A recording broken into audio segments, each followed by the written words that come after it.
You asked if a US Congressman was murdered on the steps of the Capitol. It is a striking image, one that makes you think about danger in politics. The short answer is no, a US Congressman has not been murdered specifically on the steps of the Capitol building. That exact thing has not happened in American history, but the question itself is powerful. It conjures up a scene of great drama, a direct assault on the very heart of American democracy. The Capitol building is more than just a place where laws are made. It is a symbol. It stands for the country's ideals, it stands for the people's voice. So an attack there, especially on its iconic steps, would feel like an attack on everyone. It would feel like an attack on the system itself. The steps of the Capitol are famous. They are where presidents are inaugurated. They are where people protest. They are where big announcements are made. They are a public space. They are meant to be open to the people. Because of this, the idea of such a violent act happening right there carries a lot of weight. It suggests a moment when the line between order and chaos breaks down completely. It is important to be clear about what we mean by on the steps. History shows us that violence has happened at the Capitol. It has happened inside the building, it has happened on the grounds around it, and violence has happened to congressmen in other places. But that very specific scenario, a murder right there on the steps, has not happened.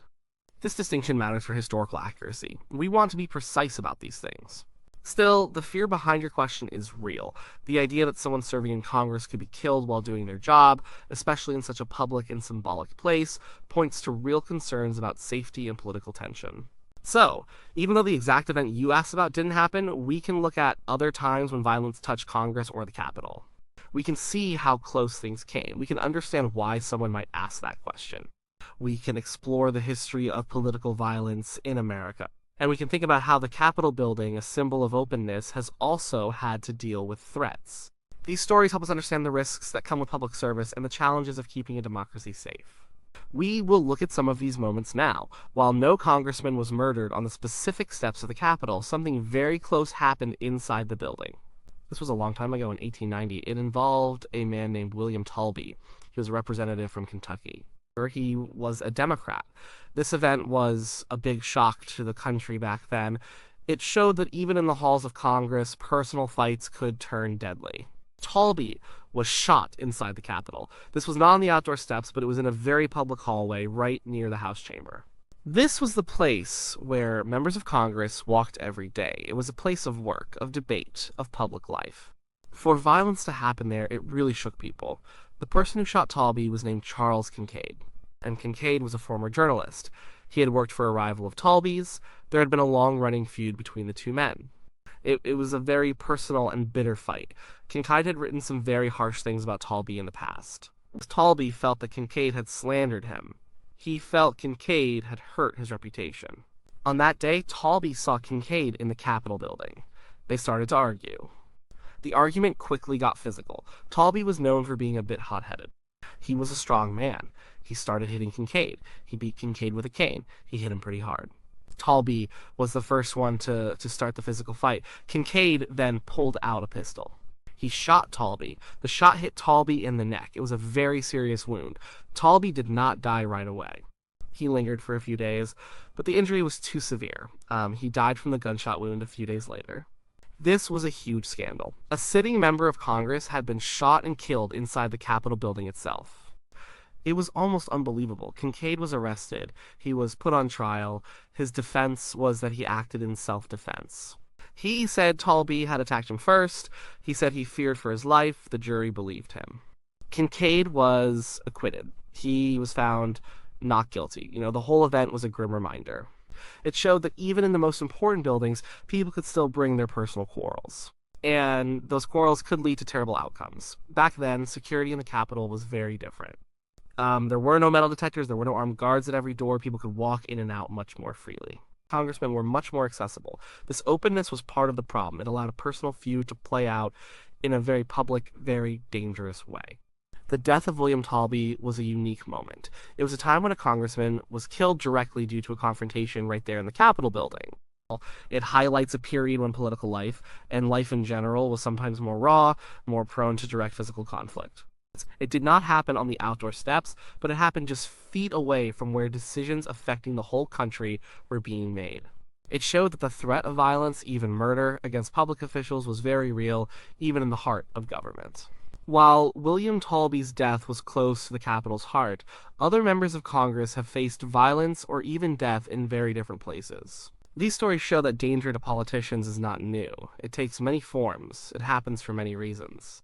But again, none of these happened on the steps of the Capitol. One of the earliest examples is James H. Hines. He was a representative from Arkansas. This was back in 1868. This was right after the Civil War, during a time called Reconstruction. It was a very troubled time in the South. Hines was a Republican. He supported the rights of newly freed slaves. This made him very unpopular with many people in Arkansas who had supported the Confederacy. Hines was murdered in Arkansas. He was riding in a buggy with a friend when he was ambushed. He was shot and killed. It was believed that the Ku Klux Klan was behind his murder. This was a clear act of political violence. It happened because of his views and his work. It happened far from Washington, D.C., but it showed how deadly political divides could be. It showed that serving in Congress during that era could be extremely dangerous, especially if you were trying to change the old order. Fast forward many years to 1978, this is a very different story. It involves Representative Leo Ryan. He was a Democrat from California. Ryan was known for being an independent thinker. He was very concerned about cults. He heard troubling stories about a group called the People's Temple. This cult was led by Jim Jones. They had moved to a remote compound in Guyana, a country in South America. Ryan decided to go to Guyana himself. He went to investigate the cult. He wanted to see if people were being held against their will. He wanted to make sure they were safe. He brought some journalists and some worried relatives with him. When they tried to leave, a group of cult members ambushed them at an airstrip. Ryan was shot and killed. Several others with him were also killed. This was an act of extreme violence against a sitting congressman while he was on an official mission. It was a tragic event, far from the Capitol steps, but it highlights the unique dangers public service can bring, especially when investigating powerful, secretive groups. Then, more recently, in 2011, we saw another very serious attack. This was against Representative Gabby Giffords. She was a Democrat from Arizona. She was holding a Congress on Your Corner event. This is where members of Congress meet with their constituents. It was happening in a grocery store parking lot in Tucson, Arizona. A gunman opened fire at the event. He shot Giffords in the head. She was very seriously wounded. 6 other people died in the shooting. Many more were hurt. Giffords survived, but she had to go through a long and difficult recovery. She eventually resigned from Congress because of her injuries. This was a mass shooting. It's a random act of violence in a public place. It showed how vulnerable politicians can be when they are out meeting the public, doing their jobs. It also started a big national conversation about gun violence. Another example, even more recent, is the shooting of Representative Steve Scalise in 2017. He was a Republican from Louisiana. Scalise was at a baseball practice with other Republican members of Congress. So they were getting ready for the annual congressional baseball game. This was happening in Alexandria, Virginia, just outside of Washington, D.C. A gunman opened fire on the group. Ben Scalise was very seriously wounded. He almost died. Other people were also hurt.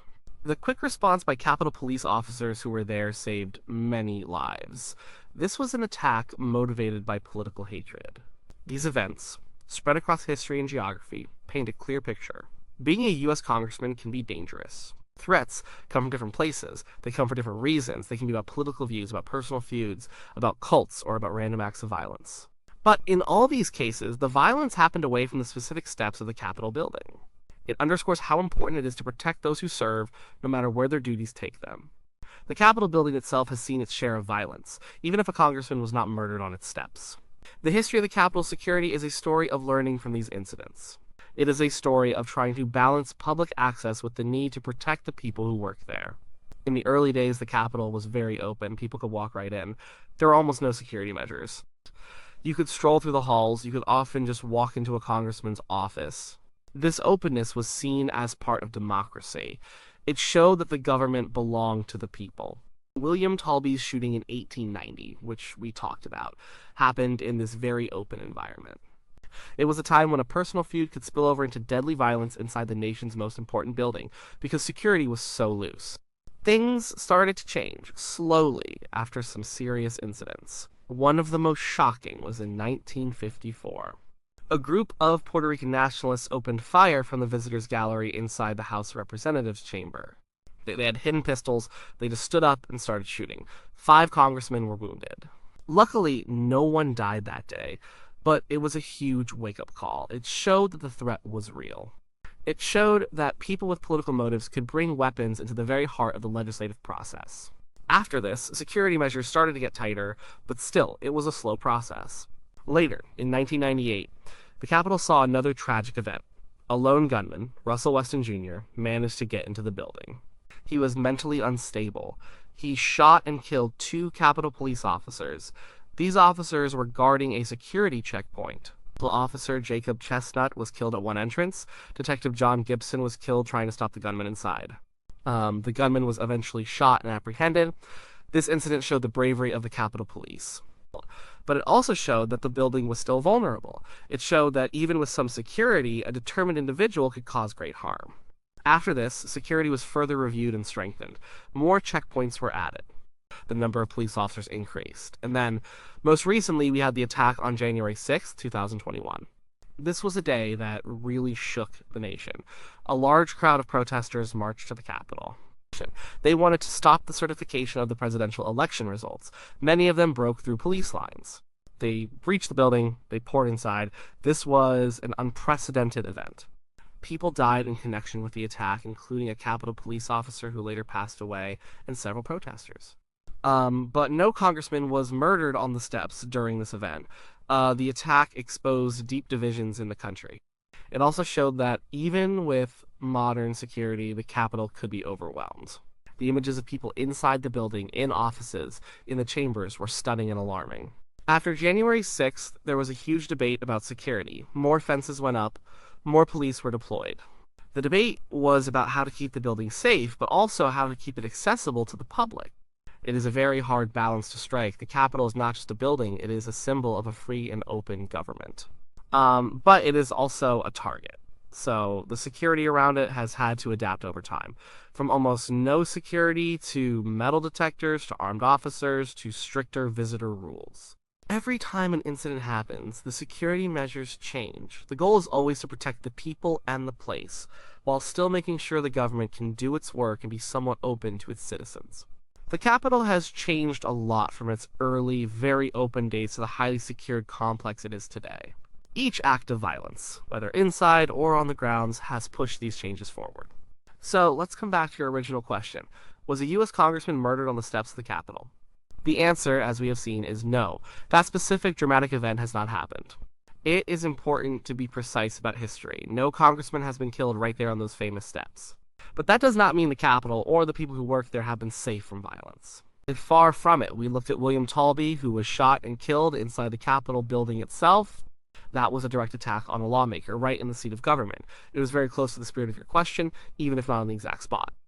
We also talked about other congressmen who faced violence or were murdered far from Washington, D.C. James Hines in Arkansas, Leo Ryan in Guyana, Gabby Giffords in Arizona, Steve Scalise near Washington. These stories tell us that political violence is a real and ongoing threat in America. It always has been.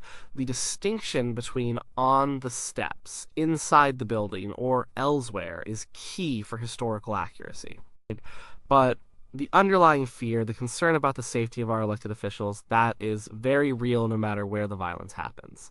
The Capitol building is more than just stone and steel. It is a powerful symbol. It represents the very idea of American democracy. When violence touches it, or touches those who work within it, it feels like an attack on everyone. It feels like an attack on the country's values. The security of the Capitol has changed so much over time. It started as a very open place.